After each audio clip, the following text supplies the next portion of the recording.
Bonjour, je m'appelle Cameron, j'ai 13 ans, j'habite en Bourgogne-en-Brésil et je me demande c'est quoi la différence entre la droite et la gauche en politique.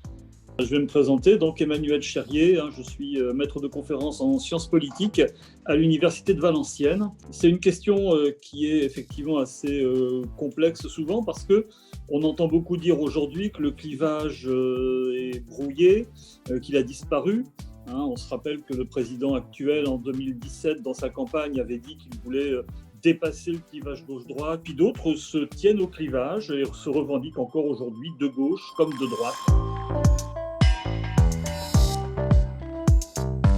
En 1789, la gauche s'est positionnée sur le thème du changement, et puis la droite était plus dans la défense de la tradition.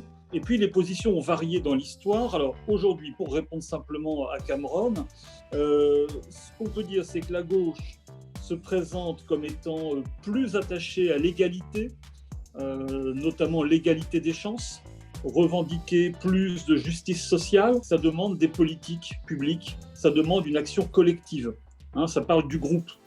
De l'autre côté, la droite se dit, par rapport à la gauche, plus attachée à l'effort, au travail, au mérite, qui sont des actions là individuelles. Ça renvoie un peu au slogan de Nicolas Sarkozy en 2007, travailler plus pour gagner plus.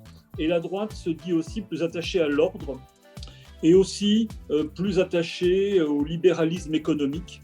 Donc c'est cette idée qu'il faut laisser au maximum l'individu libre de ses actes, plutôt que d'être guidé ou pris en charge par l'État, par la société.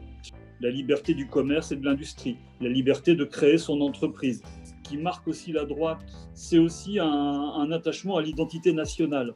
Qu'est-ce qui fait le caractère spécifique d'un pays qui le différencie des autres pays ?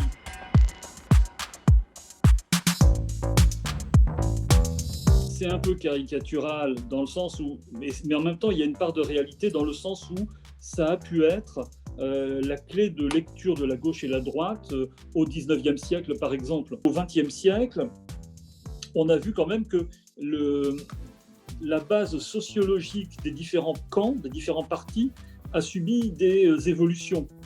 À gauche, on a vu aussi des classes moyennes, voire bourgeoises, se mettre à voter pour une gauche modérée.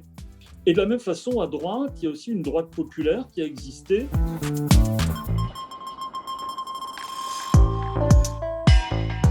Alors, ce qui est intéressant, c'est que si on regarde les 12 candidats qui ont été enregistrés, tous, sauf peut-être 2, je dirais, se réclament de la gauche ou de la droite. Le plus clair, c'est la gauche. Que ce soit donc M. Mélenchon, Nathalie Arthaud, Philippe Poutou, Madame Hidalgo, Yannick Jadot se réclament de la gauche très clairement.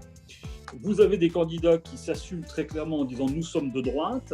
Alors c'est Madame Pécresse bien sûr, c'est Éric Zemmour, Madame Le Pen ne s'assume pas d'extrême droite comme elle y est souvent cataloguée, elle se réclame de la droite nationale.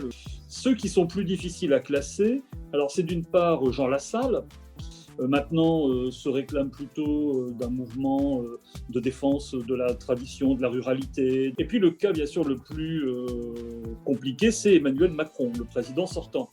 Parce que lui revendique toujours son positionnement et de gauche et de droite. Actuellement, on a un thème qui se répand beaucoup, qui est celui de la droitisation des sociétés occidentales. C'est-à-dire des sociétés qui voteraient et qui glisseraient de plus en plus à droite. Une formule qui est peut-être un peu ironique, dit qu'en France, on est fiscalement de droite parce qu'on veut moins d'impôts et socialement de gauche parce que là, on veut plus de dépenses publiques et de correction des inégalités, ou on veut plus de services publics, etc. Ce qui est quand même assez indéniable, c'est que actuellement, dans les intentions de vote, mais aussi dans les votes précédents, on voit quand même effectivement un score pour les droites en général plus élevé qu'on ne l'a vu dans les décennies précédentes.